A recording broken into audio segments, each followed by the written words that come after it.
parar todos los días. Que tu presencia sea el anhelo de mi vida.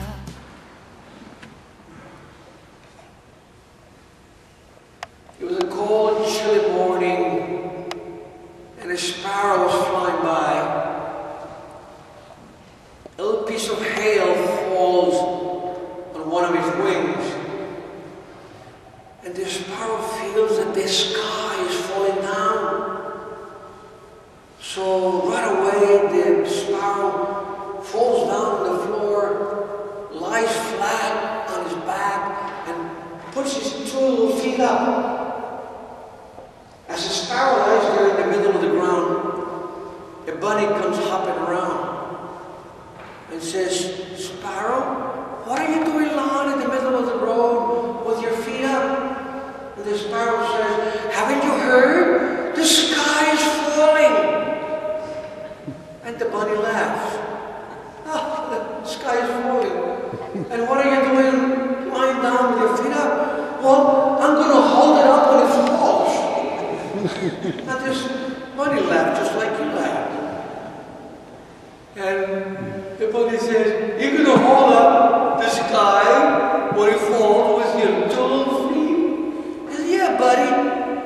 One has to do what one has to do with what one has."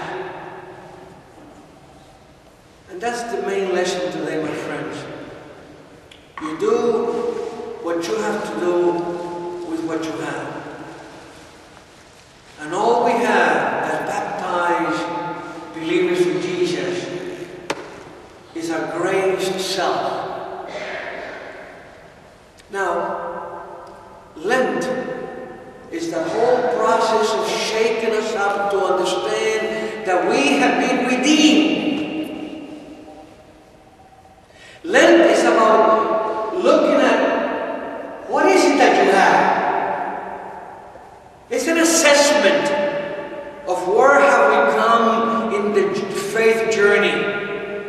It's a taking a temperature of your spiritual life. Truly, all we have, and all we have to do is do what we have to do with what we have. Faith is what we have. It is the faith that enables us to believe that God's Word is true. And as we listen to chapter 65 of Isaiah this morning, "Lo, behold, I'm creating a new heavens and new earth." Don't think of the past. Wipe your tears, and there'll be no more wailing, no more crying.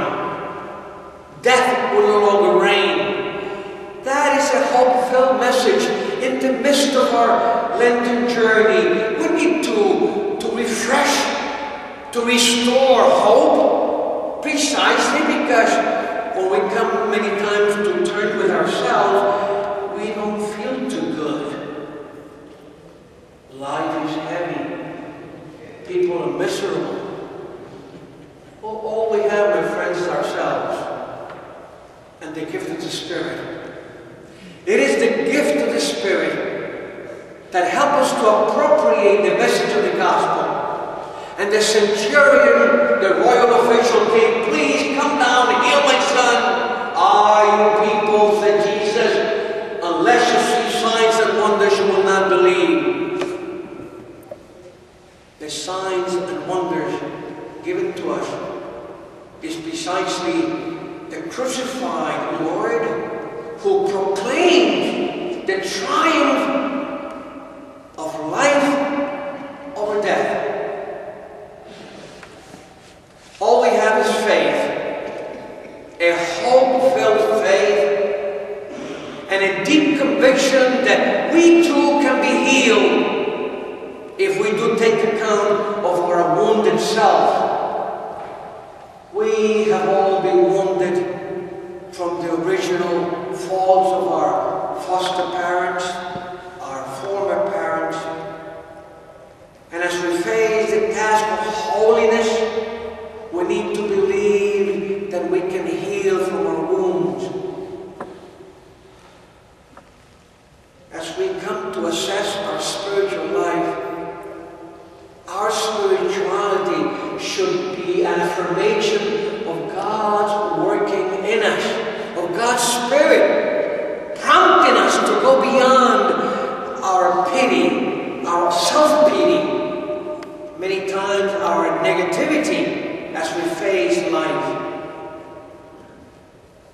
I don't know how many times you have read about the spiritual life, but the one thing that I remember, which I really enjoyed talking about, is that spiritual life, my friends, is that external expression of the internal relationship that you have developed when you fall in love with God.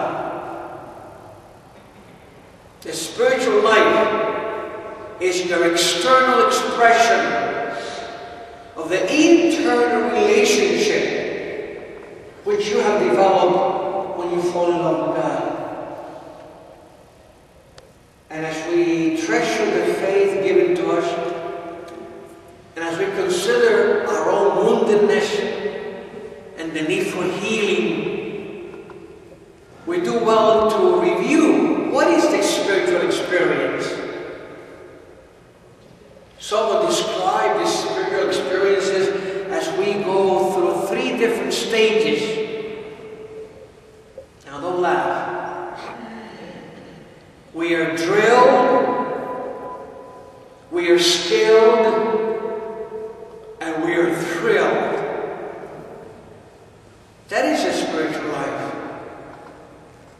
Lent entices us to do fasting, to do penance, to do prayer. That is the actual drilling. And we train, and we believe that we can get beyond our woundedness and our selfish self.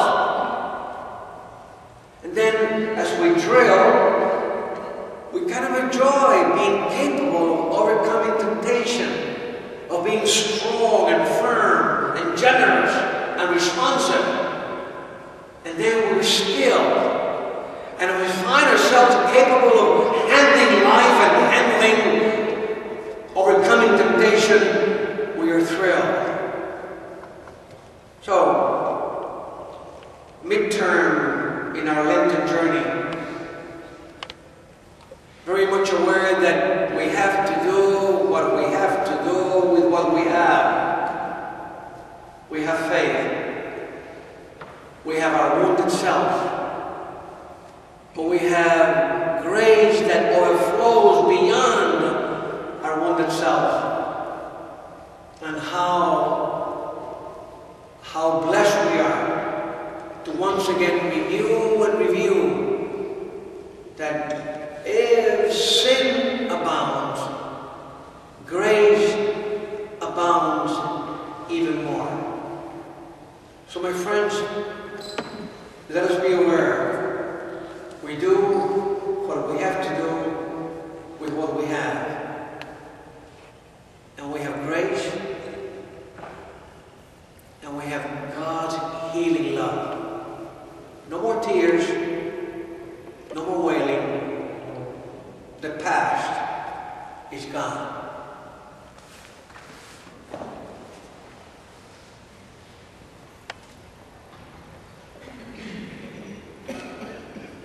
Ese es el anhelo de mi vida. Yo quiero hacer tu voluntad, Señor, yo te quiero agradar y quiero darte